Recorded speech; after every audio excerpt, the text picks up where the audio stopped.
Приближается лето, а с ним возрастает опасность возникновения лесных пожаров. В 40% случаев к уничтожению гектаров леса приводит человеческий фактор. Сельхозпалы, непотушенные костры и воспламеняющийся мусор. В Алданском районе комплекс превентивных мер был разработан еще в феврале, что включает профилактическая работа, узнавала Татьяна Вахнина.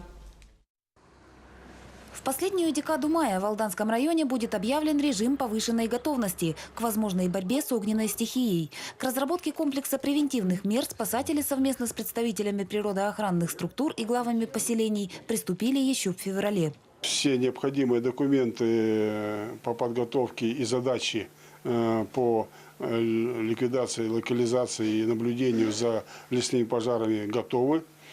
Ежегодно в России причиной 1/3 лесных пожаров становится человеческий фактор. Сотрудники МЧС и представители природоохранных ведомств ведут активную профилактическую работу с гражданами, напоминая о правилах поведения на природе.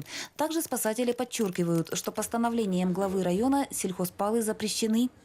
Уже возникают пожоги травы. То есть местное население пытается очистить свои участки дачные, садоводческие и прилегающие к жилым домам путем сжигания травы, что категорически недопустимо. Буквально с этих выходных мы начнем, если погода будет благоприятная, жаркая и сухая, то мы начнем патрулирование. В прошлом году в Алданском районе было зарегистрировано 14 лесных пожаров. Во всех случаях возгорание было повлечено электрическими разрядами молнии. По вине человека чрезвычайных ситуаций не происходило. Однако неосторожность в обращении с огнем и игнорирование запретов о разжигании костров имеют место.